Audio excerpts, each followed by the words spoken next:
My name is Leora Brandt, but I've always felt more like a shadow than a person. In our Virginia house, there wasn't a single hallway that didn't echo with my sister Marin's name. Her piano trophies lined the mantel like golden soldiers. Her prom photos, her honor roll certificates, even the ridiculous spelling bee ribbon she won in 2nd grade, they were framed and centered like museum pieces. And me, I was somewhere in the corners, a blurry figure in the background of family pictures. The kid who smiled too quietly and learned how to take up as little room as possible. Marin was 6 years older. That might not sound like much now, but when you're growing up, it's everything. By the time I was old enough to spell my name, she was already winning essay contests and giving valedictorian speeches. I watched from the back rows of crowded auditoriums as Mom beamed and Dad stood clapping with red-rimmed eyes like she'd just won the Nobel Prize. No one ever asked what I was interested in. I drew pictures, lots of them, covered my notebooks in characters and sketches, stories that danced in my head when real life felt too small. Once, when I was around 11, I worked up the courage to show a few to the family during dinner. I remember it so clearly. Marin was talking about some choir solo she'd landed, and I waited for a pause, just a sliver of silence to slide my sketch pad onto the table. "Hey," I said too softly. "I made these this week for English class. We had to write and draw a story." Marin barely glanced down. "Cool," she said, then turned back to Mom. "Anyway, my music teacher said I might be good enough for state-level competitions." Dad chuckled. "Of course you are, sweetheart. We've always said you were our little prodigy." I left my drawings on the table. No one touched them. Later, I threw them in the trash. That's how it was. Marin lit up every room, and I learned how to dim myself to make space for her. I wore her hand-me-downs even when they didn't fit. Slept in her old bed once she moved out. Lived a life 2 steps behind her footprints, pretending it didn't hurt to always be the afterthought. In high school, I stopped trying. What was the point? Even when I graduated, walked across the stage in a borrowed dress, no one cheered as loud as they had for Marin. My mom took a few photos. My dad gave me a one-armed hug. Then we went to dinner and spent most of the time talking about how Marin's college roommate had just gotten engaged. I told myself it didn't matter. That college would be my fresh start, a place where no one knew I was the second daughter. But that was before Marin came home one Sunday, eyes glowing, and said the words that would send our whole house spinning into orbit. Marin didn't just announce her engagement, she performed it. She twirled into the living room with her hand held high, diamond, flashing like a warning flare. I said yes. She squealed, breathless with excitement. Mom shrieked and launched forward, already crying. Dad laughed like he'd won the lottery. Within minutes, champagne bottles were popped, phone calls were made, and the dining table was covered in magazines for wedding venues and dress catalogs. I stood in the corner with a half-eaten apple in my hand, forgotten. The following weeks were a whirlwind of planning, and somehow our entire house was transformed into Marin's wedding headquarters. My mom's voice echoed through the halls on speakerphone with caterers and photographers. My dad began working overtime. I asked once if he was stressed. He smiled tiredly. "It's your sister's big day. We're not going to hold back." Late one night, I passed the kitchen on my way to the bathroom and paused when I heard them whispering.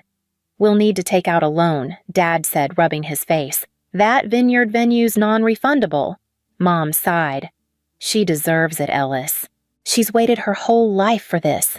I stood quietly in the dark hallway, listening to them make sacrifices for her dreams, like it was a sacred duty.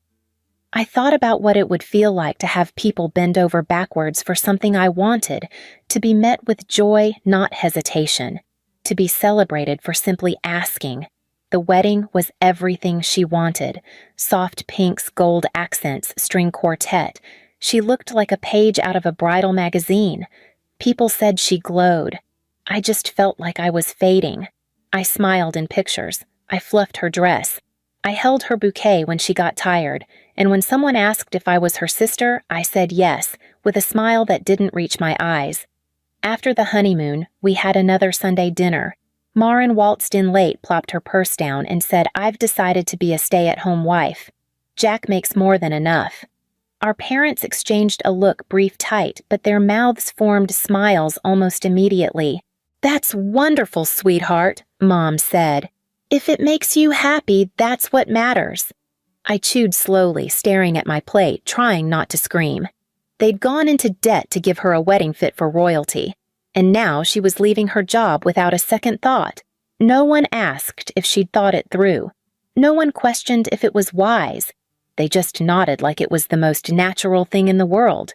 I cleared the dishes while they all drank coffee and talked about baby names.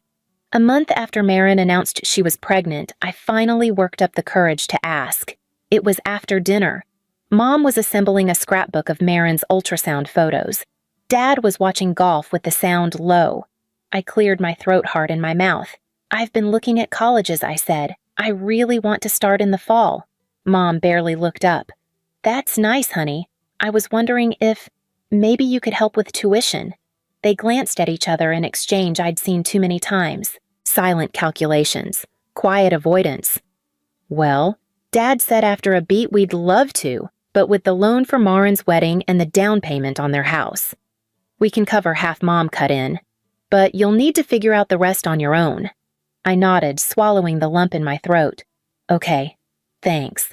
I went back to my room and sat on the edge of my bed, numb. Half. After everything they'd poured into Marin's life, every sacrifice, every blank check, this was all they could offer me. I applied to the nearest community college.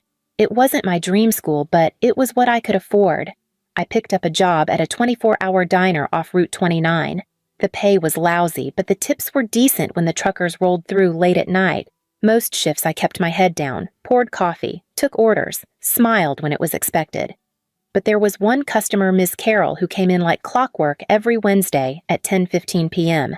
She ordered the same thing, black coffee blueberry pie, no ice in her water. She always sat in the same booth, always left a $10 tip on a $6 tab. You've got kind eyes, kid, she told me once, scribbling in the margins of a newspaper. Don't let 'em go dull just 'cause the world doesn't clap for you yet. I blinked at her, unsure how to respond.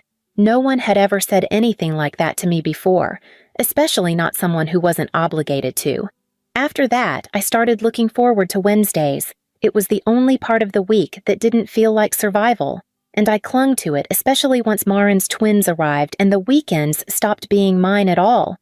The first time Marin dropped the twins off, it felt like a one-time favor. She showed up on a Friday afternoon, her hair frizzy and her eyes wild. I just need a couple of hours, she said, unbuckling the toddlers and handing them over before I could even close the front door. Jack and I haven't had a moment to breathe since they were born. I hesitated. I've got a shift tonight. You're good with them, Leora, she said already, halfway back to the car. Please. I canceled my shift and spent the evening covered in applesauce and tears, some theirs, some mine. But that was just the beginning. Every weekend after that, she dropped them off. Sometimes she said it was errands. Other times, it was self-care. Occasionally, she didn't even give a reason. The front door would open, chaos would roll in, and she'd disappear with a wave and a vague promise to be back soon.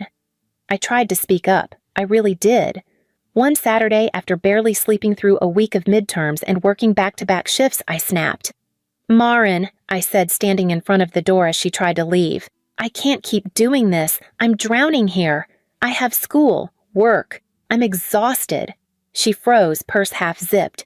Her face crumpled, and for a second I saw something raw underneath all the gloss. You think I'm not exhausted? She whispered. Do you think I wanted any of this Jack's barely home? The boys don't nap. I haven't worn real clothes in months. No one asks how I'm doing. They just expect me to be grateful. I stared at her, stunned. She looked just as trapped as I felt, but then she squared her shoulders.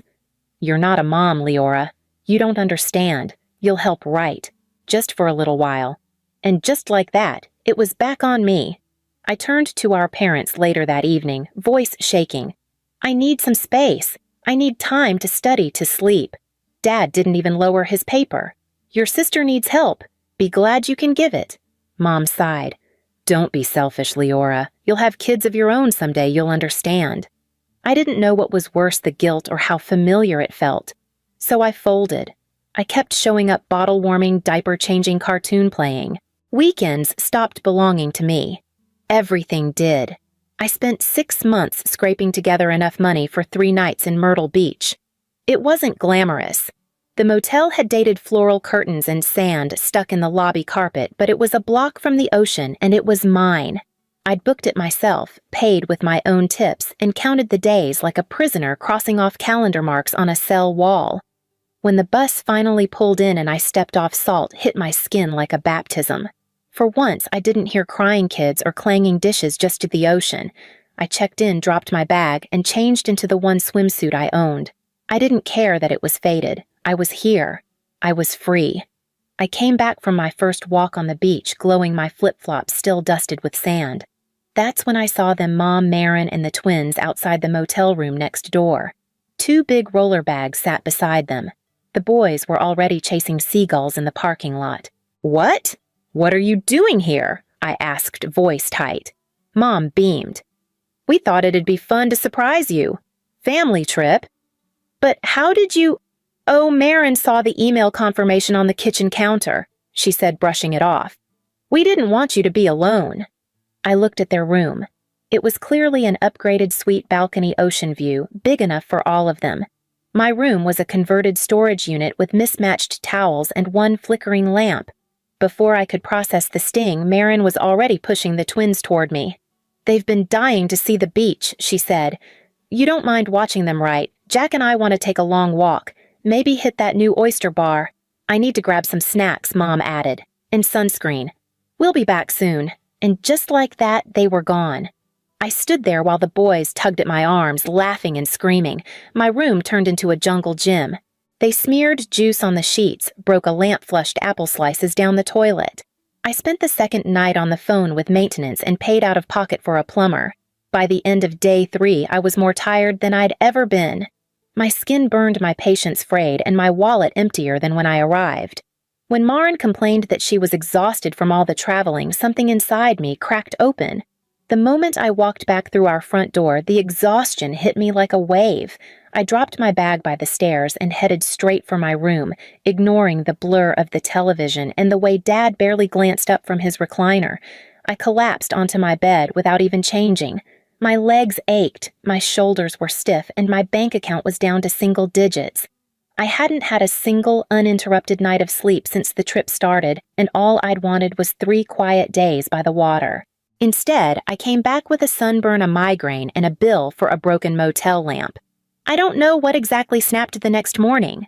Maybe it was the sound of my mom's voice echoing through the house like nothing had happened. Maybe it was the text from Marin asking if I could do next weekend too.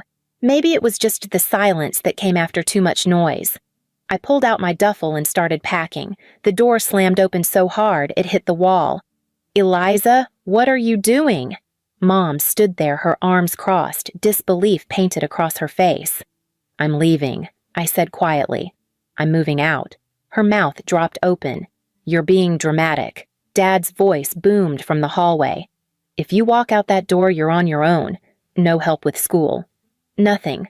I hesitated, my fingers curled around the zipper of the duffel. Part of me faltered just for a second until my mind snapped back to finals week. I saw the image like it was happening all over again, one of the twins dumping juice on my laptop, then hitting the keyboard with a toy truck while I cried quietly in the corner. I zipped the bag shut. "I'd rather struggle on my own," I said, "than keep living like this." "After everything we've done for you," Mom whispered, eyes glassy. "No," I said. "Everything you've done for Marin." They shouted more as I walked down the stairs. Accusations, warnings, pleas. But I didn't stop. At the front door, I paused. My hand hovered on the knob.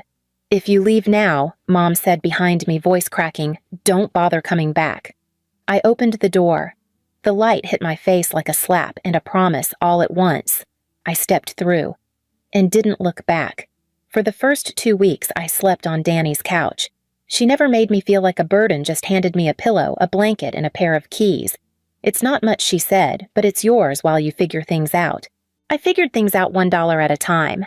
I picked up every shift I could at the diner. When I wasn't working, I was cramming for midterms at the back booth, nursing cold coffee and pretending my ankles didn't hurt. A girl from my study group, Jo, mentioned she was looking for a roommate. We toured a tiny second-floor apartment that smelled faintly of mildew but had good light and a door that locked. We signed the lease 2 days later. My bed was a mattress on the floor. My desk was a cardboard box turned sideways. The first thing I bought with my tips from a particularly chaotic Saturday shift was a little yellow lamp from a thrift store down the block.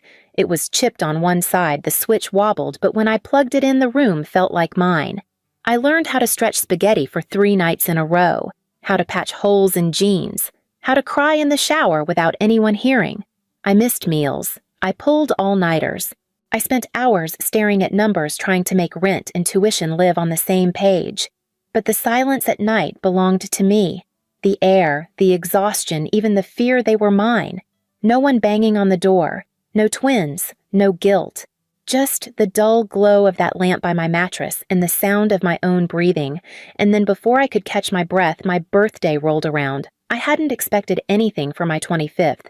So when Mom called a week before and said, "We're doing a little get-together. Just family. You should come." I hesitated, then said yes. A part of me was curious. Maybe they'd changed. Maybe this was the olive branch. The house looked the same. The walls still lined with photos of Marin and her boys like I'd never lived there. But the greetings were warm, the food familiar, and for a moment I let myself soften. After cake, Mom handed me a white envelope with a gold bow. "This is from all of us," she said, smiling too wide. Inside was a printed itinerary 5 days in the Florida Keys.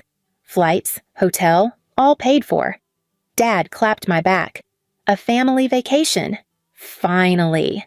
My stomach turned. Before I could speak, my younger cousin wandered by, licking frosting off his thumb. "Aunt Chandra said the grown-ups are going to do spa days while you watch the kids at the pool." He said, then scampered off. Of course. I looked back down at the envelope. The hotel was a family resort. The room listed under my name had 2 twin beds. Marin grinned. "The boys are already so excited. They've been talking about Auntie Leora's beach day all week." I nodded slowly, forcing my face to stay neutral while my hands curled into fists inside my lap. "Thank you," I said quietly, folding the paper back into the envelope. No one noticed the edge crumple under my grip. They thought they'd trapped me again. But this time I had a plan. At the airport, I smiled through the check-in process, nodding as Marin listed all the activities she'd planned for the boys. As we neared the gate, I clutched my tote and said, "I need the restroom. Be right back." I turned the corner, heart pounding. For a moment, I froze. My hand hovered over my phone. Then I opened my notes app and reread the line I'd typed after Myrtle Beach. "I am not a nursery." That was enough. I walked calmly to Gate 42 and handed over my separate ticket, one I'd bought weeks ago, to a quiet resort town where no one knew my name. As I settled into my seat and the wheels lifted from the ground, I raised my glass of cheap champagne and typed a final message. "I'm not coming. Enjoy your trip." Then I turned off my phone and leaned into the hum of distance. They showed up less than 24 hours after I got back. I opened the door to Mom, already mid-sentence, voice sharp and shaking. Marin stood behind her arms, crossed, face red. "You humiliated us," Mom snapped. "The boys were crying. We had to rearrange everything." Marin stepped forward. "You just left," she said, quieter. "You didn't even say goodbye." I let them rant. Accusations tumbled out like broken glass, selfish, irresponsible, ungrateful. I stood still, arms folded across my chest, until their noise finally ran out of steam. "I'm not doing this anymore," I said, voice even. "Until you treat me like a person, not a free service, we're done." Mom's jaw dropped. "You can't be serious." I turned toward the door. "You need to leave." For a second, Marin's eyes flickered, just a brief softness, something almost like understanding. But she said nothing. She turned and followed Mom out. I closed the door behind them and slid the lock into place. It's been 7 months. The studio's small, but it fits me. Mornings start with sunlight through sheer curtains and the sound of the Riverwalk below. I water my balcony plants and leave the door open when I paint. Last week I got a postcard in the mail. No return address, just Ms. Carroll's looping handwriting. "You were always more than they saw." I smiled and pinned it to the fridge. No one calls me selfish here. No one hands me screaming toddlers or expects me to disappear. I used to beg to be included. Now I build a life no one else gets to rewrite.